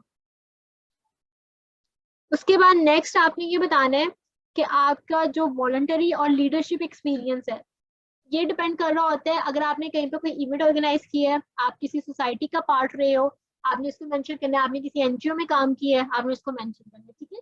यानी आपने अपनी क्लास से हट के बाहर का काम किया है, तो वो सारे के सारे आपके वॉलंटरी और लीडरशिप एक्सपीरियंस में आ सकते हैं। आपने कहीं पे वॉलंटियर किया, आप उसको भी मेंशन करो, ठीक है। क्या बताना है कि आपने आपकी एंगेजमेंट कैसे रही, वहां पे आपकी की रिस्पॉन्सिबिलिटीज कैसे रही, तो इसकी आपकी जो है आउटलाइन कैसी होगी। आपने ये बताना है कि आप किस ऑर्गेनाइजेशन में आपने काम किया, उस ऑर्गेनाइजेशन में एज अ पर्सन आपका टाइटल क्या था, जॉब टाइटल क्या था, और वहां पे आपकी की रिस्पॉन्सिबिलिटीज क्या थी, ठीक है। और अपॉर्चुनिटीज ये होती है कि आपने वहां पे how you prove yourself there, या आपने वहां पे क्या काम किया, ठीक है, या आपकी कंट्रीब्यूशन क्या रही वहां पे, ठीक है। तो इस तरह ये आपका एक एक्सपीरियंस होगा। कोशिश करें यहाँ पे आप एटलीस्ट 3 अपने एक्सपीरियंसेस ऐड करें। बहुत ज्यादा बच्चों ने अमल फेलोशिप भी ज्वाइन की होती है, तो आप उसको भी मेंशन कर सकते हो यहाँ पे। एक वो हो जाएगा, एक कहीं ना कहीं आप लोगों ने वॉलंटियर किया होगा, एक एक्सपीरियंस आपका वॉलंटियरिंग का हो जाएगा। थर्ड हो जाएगा, अगर आपने किसी सोसाइटी में आपने पार्ट लिया ड्यूरिंग योर बैचलर्स, तो आप उसमें बता सकते हो कि आपने किसी इवेंट ऑर्गेनाइजेशन का, इवेंट मैनेजमेंट का आपने कहीं पे कोई भी टास्क परफॉर्म किया, तो उसको आपने मेंशन करना है। तो इस तरह आपके ये 3 टास्क हो जाएंगे रिलेटेड टू लीडरशिप एक्सपीरियंस।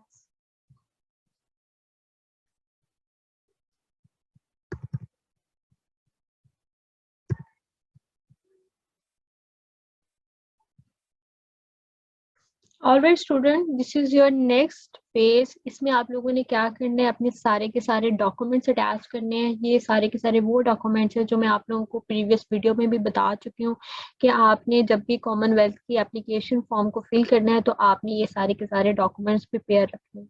इसमें पहला डॉक्यूमेंट जो है आप लोगों के पास, वो है आप लोगों का पासपोर्ट, ठीक है। सो इट मीन्स पासपोर्ट आप लोगों के लिए कंपल्सरी है for applying to Commonwealth scholarship, ठीक है। अगर आपके पास पासपोर्ट नहीं है तो आप कॉमनवेल्थ की स्कॉलरशिप के लिए अप्लाई नहीं कर सकते। तो मेक श्योर सब बच्चों के पास पासपोर्ट आप लोगों के पास कंपल्सरी होना चाहिए। उसके बाद आप लोगों की ट्रांसक्रिप्ट, ठीक है। अगेन हमें पता चल रहा है जो जो डॉक्यूमेंट्स आप लोगों के यहाँ पे हमें नजर आ रहे हैं, इट मीन्स वो आपके कंपल्सरी डॉक्यूमेंट हैं। और वो सारी की सारी चीज़ें आप लोगों के पास होनी चाहिए while you applying to your scholarship। तो आपने अपनी फाइनल ट्रांसक्रिप्ट ऐड करनी है, ठीक है, चाहे वो आपके बैचलर्स डिग्री की है या वो आपके मास्टर्स डिग्री की है। उसके बाद आपने अपने उस डिग्री का सर्टिफिकेट भी डालना, ठीक है, जो भी आप लोगों का प्रोग्राम है उसकी डिग्री भी आपने अटैच करनी है इन दिस अटैचमेंट बॉक्स। उसके बाद वो बच्चे जिन्होंने किसी यूनिवर्सिटी में अप्लाई किया है और उन्हें वहां से ऑफर लेटर मिल गया है, तो आपने अपना ऑफर लेटर भी यहाँ पे अटैच करना है, ठीक है। ऑफर लेटर हासिल करना स्टेज पे कंपलसरी नहीं है, लेकिन अगर आपके पास ऑफर लेटर है तो वो आपके लिए बहुत प्लस पॉइंट होगा आपकी सिलेक्शन के लिए इन द स्कॉलरशिप, ठीक है। तो मेक श्योर अभी भी कोशिश करें, अभी भी आप लोगों के पास मोर देन अ वीक पड़ा हुआ है, तो आप लोग जो है यूनिवर्सिटीज में अप्लाई जरूर करें। हो सकता है आपको बिफोर योर डेडलाइन आपको रिस्पॉन्स मिल जाए, तो आपने अपने ऑफर लेटर्स को यहाँ पे अटैच जरूर करना है। अगर आप लोगों के पास ऑफर लेटर नहीं है तो you will leave this space blank, that's it.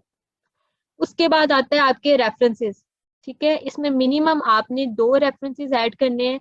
एक रेफरेंस आपको मिल जाएगा आपके इंस्टीट्यूट से और दूसरा रेफरेंस आपने डालने हैं अपनी वर्किंग प्लेस से, ठीक है। और वो बच्चे जो अभी उन्होंने कोई भी जॉब नहीं की, तो वो क्या करेंगे, एक रेफरेंस लेटर लेंगे अपने इंस्ट्रक्टर से, वो इंस्ट्रक्टर जिसने आपको ड्यूरिंग सेमेस्टर्स पढ़ाया हो, और दूसरा रेफरेंस लेटर आप लोगे अपने सुपरवाइजर से, ठीक है। तो इस तरह आपके पास 2 रेफरेंस लेटर आ जाएंगे फ्रॉम योर एकेडमिक इंस्टीट्यूट। जब आप ये सारे के सारे डॉक्यूमेंट्स अटैच कर लो, उसके बाद आप लोगों ने क्या करना है, क्लिक नेक्स्ट। अब नेक्स्ट आपके पास ये कुछ चेकलिस्ट और कंफर्मेशन आ गई है, इनको आपने चूज करना है according to your selected option. तो सबसे पहला क्वेश्चन है हमारे पास कि आपको कॉमनवेल्थ स्कॉलरशिप के बारे में कैसे पता चला, ठीक है। आपने अपना अवेयरनेस बतानी है कि कौन सा ऐसा प्लेटफॉर्म था जिससे आपको स्कॉलरशिप के बारे में पता चला। ये बेसिकली वो अपने लिए एक सर्वे कर रहे हैं ताकि उन्हें पता चल जाए कि बच्चों के पास कहाँ से अवेयरनेस आ रही है या बच्चों को किस तरह कॉमनवेल्थ स्कॉलरशिप के बारे में पता चल रहा है, ठीक है। इसका आप लोगों के एप्लीकेशन के ऊपर कोई इफेक्ट नहीं होगा कि आप कोई कुछ चूज कर लोगे तो मे बी इससे आपके स्कॉलरशिप के सिलेक्शन के चांसेस ज्यादा हो जाए या इससे कम हो जाए, ठीक है। जो भी आप लोगों की सूटेबल ऑप्शन है उसको आपने टिक करना है। उसके बाद नेक्स्ट है हमारे पास what sources did you use to find out more about Commonwealth scholarship, ठीक है। अब आपने इसमें सेलेक्ट करना है कि आपको इन्फॉर्मेशन कहाँ से मिली, आपको अवेयरनेस कहाँ से मिली, ठीक है। किसी पर्सन ने बताया या आपने अपनी नॉमिनेटेड एजेंसी से कांटेक्ट किया है या आपको यूनिवर्सिटी इन द यूके पता चली है। समटाइम ऐसा होता है हम यूके की किसी यूनिवर्सिटी में अप्लाई करते हैं तो वो हमें ऑफर लेटर तो देते ही देते हैं, उसके अलावा वो हमें रिकमेंड भी करते हैं कि you are eligible for Commonwealth scholarship so you can apply for it, ठीक है। तो यहाँ पे आपने उसके बारे में लिखना है कि आपको इन्फॉर्मेशन कहाँ से मिली है। उसके बाद जो आपके पास मेजर जनरल कंडीशंस हैं, सिलेक्शन क्राइटेरिया है, सिटीजनशिप है, इनको टिक करना है। आफ्टर दैट आपने अपनी कंट्री सेलेक्ट करनी है विच शुड बी पाकिस्तान, और आपने ये लास्ट 2 ऑप्शंस हैं इनको भी टिक करके आपका जो प्रेजेंट डेट है उसको आपने सेलेक्ट करना है। उसके बाद again you will click next. अब यहाँ पे आपने क्या बताना है कि आप क्या कॉमनवेल्थ के लिए पहली दफा अप्लाई कर रहे हैं या आप इससे पहले भी अप्लाई कर चुके हैं, और इसका भी आप लोगों की स्कॉलरशिप की सिलेक्शन पे कोई इफेक्ट नहीं होने वाला, ठीक है। तो अगर आप लोगों ने पहले भी अप्लाई किया है तो आप इसको यस कर दोगे। अगर अगर आप लोगों ने पहले नहीं अप्लाई किया तो आपने इसको नो कर देना, ठीक है। उसके बाद जैसे ही आप इसको नेक्स्ट करोगे, इससे क्या होगा कि आपकी कॉमनवेल्थ का जो एप्लीकेशन फॉर्म है वो सबमिट हो जाएगा, ठीक है। तो मेक श्योर कि आप इस स्टेज पे तब पहुंचे जब आप पीछे से अपनी सारी डॉक्यूमेंटेशन और अपने सारे रिक्वायर्ड क्वेश्चन जो हैं उनको फिल करके आ चुके हो यहाँ पे, ठीक है। तो आपने मेक श्योर करना है कि आपकी कोई भी चीज ना रहती हो फ्रॉम योर एप्लीकेशन जब आप इस स्टेज पे पहुंचे, और जब आप इसको नेक्स्ट करोगे आपकी कॉमनवेल्थ की एप्लीकेशन फाइनल सबमिट हो जाएगी। So that's all about the Commonwealth application form. I make sure कि मैं आप लोगों को बहुत अच्छे से चीजें समझा दूं कि आप लोगों ने कॉमनवेल्थ का एप्लीकेशन फॉर्म किस तरह फिल करना है। नेक्स्ट टाइम जब आप लोग अपना कॉमनवेल्थ का एप्लीकेशन फॉर्म फिल कर रहे होंगे, मेक श्योर कि आप अपने साथ ये इस वीडियो को भी कंटिन्यू कर लें। इससे फायदा ये होगा कि जैसे जैसे मैं क्वेश्चन आप लोगों को यहाँ पे बताती जाऊंगी आप इजीली उनको आंसर कर सकते हो in your Commonwealth application form. So that's it about today's session. So inshallah, apply for the Commonwealth scholarship. अगर आप लोगों को किसी किस्म का इशू आता है तो बेटा आप कमेंट सेक्शन में पूछ सकते हो। आई मेक श्योर कि मैं आपको as soon as possible response कर दूँ। Alright student, good luck and अल्लाह हाफिज।